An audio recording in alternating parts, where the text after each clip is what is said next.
Hi everybody, Sandra Duran Wilson here, and welcome to this week's Mixed Media Soul Sparks. Every week I bring you some new ideas to prompt your paintings using materials, surfaces, paints, different products. And this week I'm going to be sharing with you just a little of what Venetian plaster can do.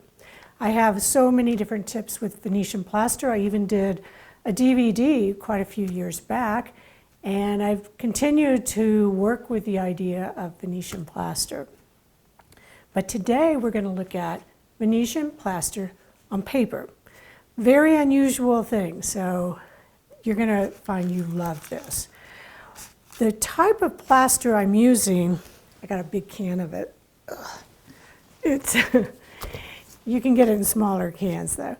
This is Modern Master, and you can get it at more, higher end paint stores. You can also go to the big box stores and find their brands of Venetian plaster. And I like this particular brand. You can, what did I do with my tools? Here they are. You can also get it what it calls for dark tint, or which means like if when you're buying paint that they can make it dark. However, for what we're going to be doing, I don't think it makes any difference. So, what it looks like in there. It's got this nice viscosity to it. And I'm just going to take some out and put it on my plate so I can cover the container up. You see, it's pretty thick. Spin around a little. It might be getting dried out somewhat. I don't even think I need that much. Okay, so put this back on. Then you want to make sure that you seal it well.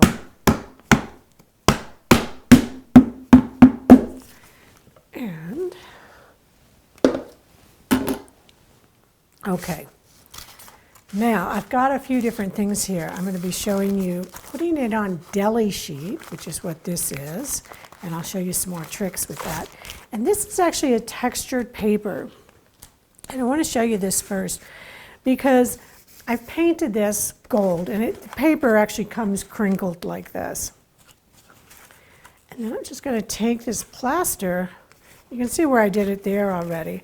And I'm really pressing it into the paper. And this is an important part when you're putting plaster onto paper. You don't want to just lightly skim it over the surface. You really need to press it down in there so it creates a bond with the paper. Now, of course, this already has some paint on it, so it's going to be sticking more to the paint. And I still want to press it down in there.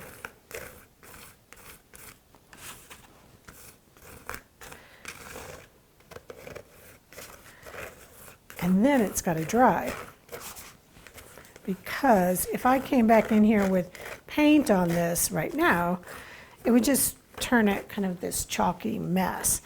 But this is what happens when you let the plaster dry and then you come back in with a color.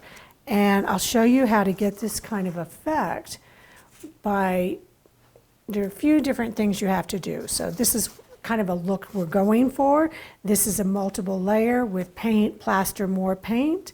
But let me show you a few other things while this is drying.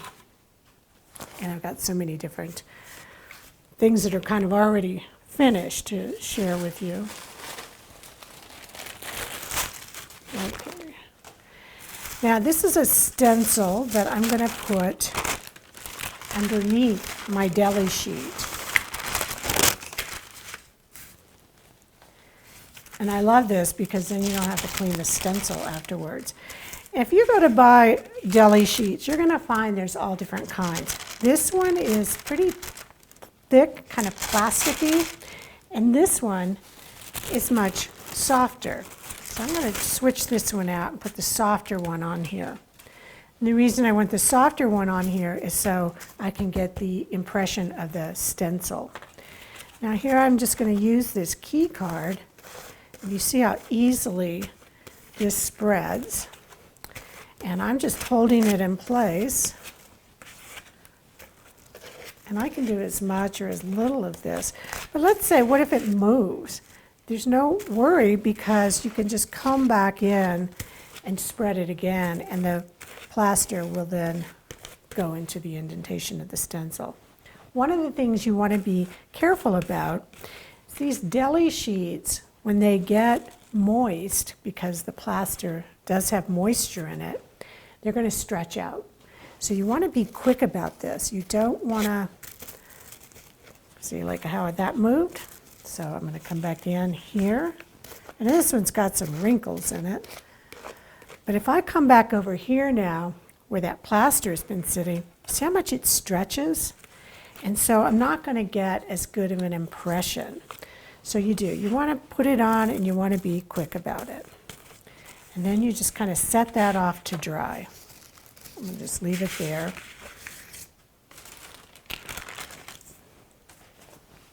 Now this one is the thicker piece. Let me move this out of the way. Corrugated cardboard.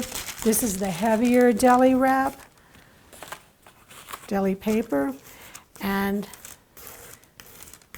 I'm really pressing down hard because I really want this to bond with this deli sheet. And this is what I love about even just using this corrugated paper. I just move this around. So even if I have a small piece of the corrugated cardboard, I could make it work for the whole thing. Then, let's just say I don't want the whole thing. Perfect. So now I come in, remove the corrugated cardboard, and come in and start to just use my knife, creating another layer where it's going to be kind of smooth. But again, you need to press down hard enough to get the plaster to stay onto the paper. Otherwise, it's just going to flake off later.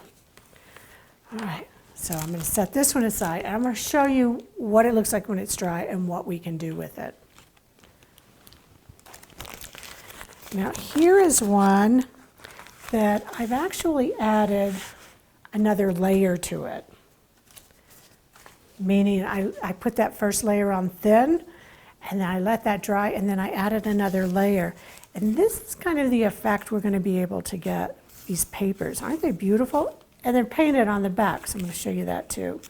But I love these kind of textures. Here's a larger piece, and you can see the texture of the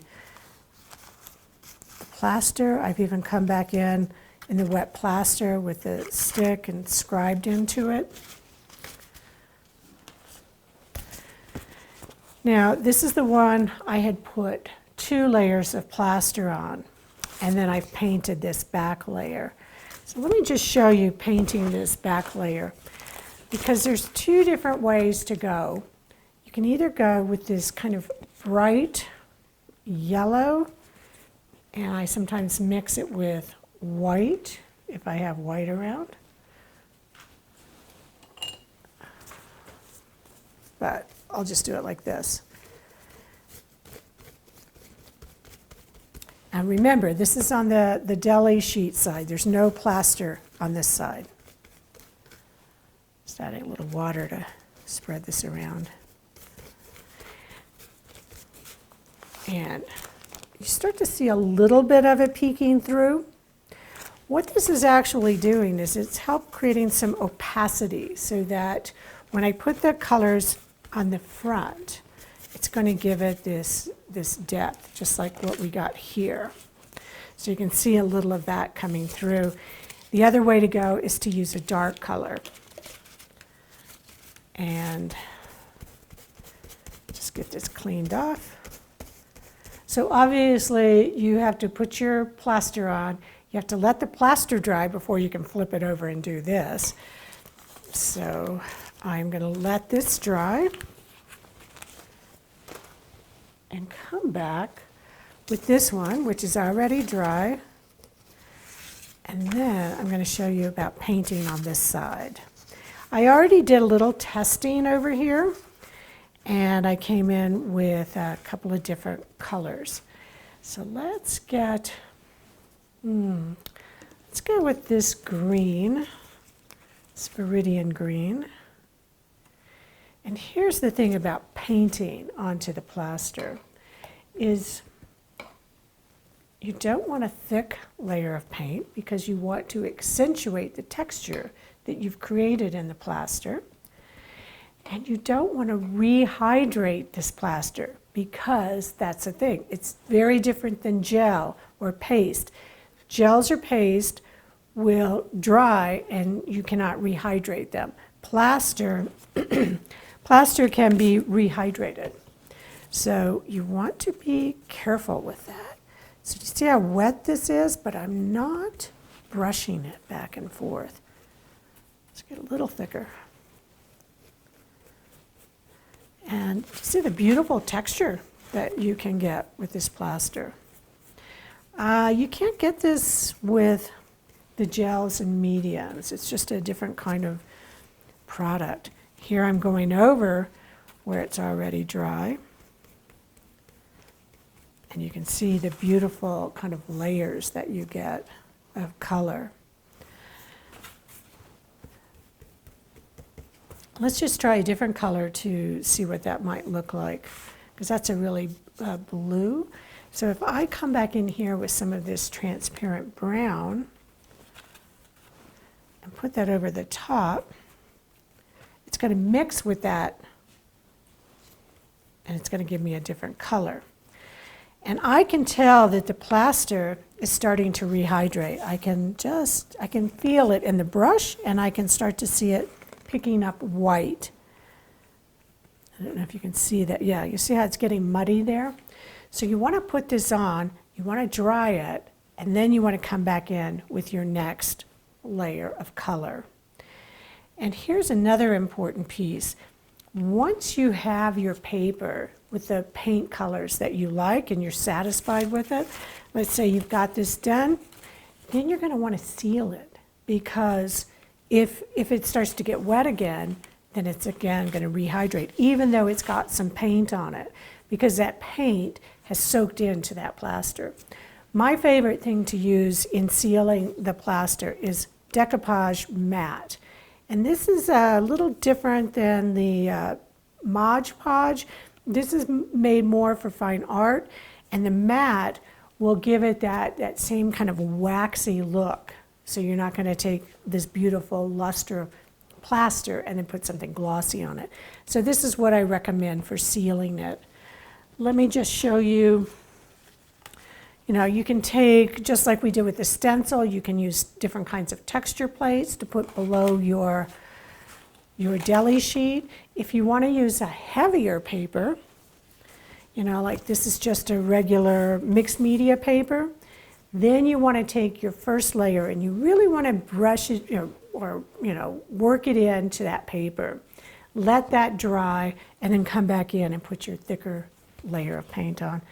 You know, I'll just see if you can see some of the texture in here. Not much, just a little.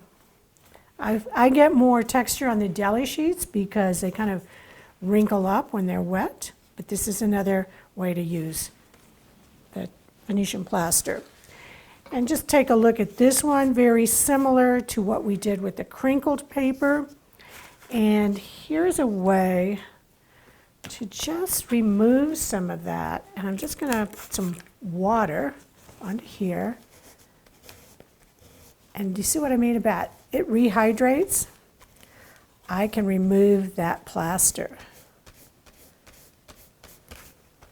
So I'm going back to this area dark.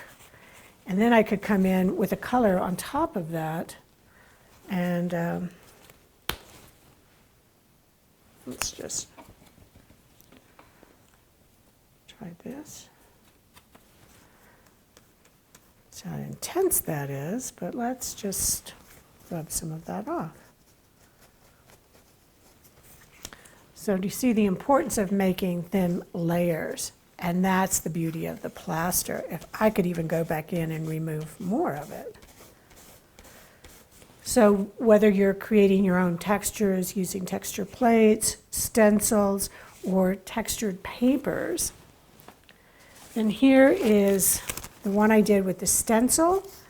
I painted the back with a dark blue. And now I'm going to come back in here with, here's my quinacridone, which is always a nice color. Except I got to get the blue off of here. Now let's get a new brush. There we go. Put some water on my brush. Come back here and see a tiny amount of paint. And when I put it over the plaster, this is the plaster side, but I've got the dark paint on the back. It gives me a very different feeling than if I had the light color. And I can start to wipe this off. And I can create these beautiful papers that are wonderful to use in collage. So I'll keep working on these and show you a piece I do finishing a painting using these papers. One other thing is, you can still even come in and draw on these papers and enhance them. It's like, it's endless. So just one of the many things you can do with Venetian plaster. I'll put some links in the notes and try it on a few different kinds of paper, see what kind of results you get. I've even done it on some fabrics, so you never know. Surprise me. Let me know what you're doing. Thanks for joining me, and I'll see you next week.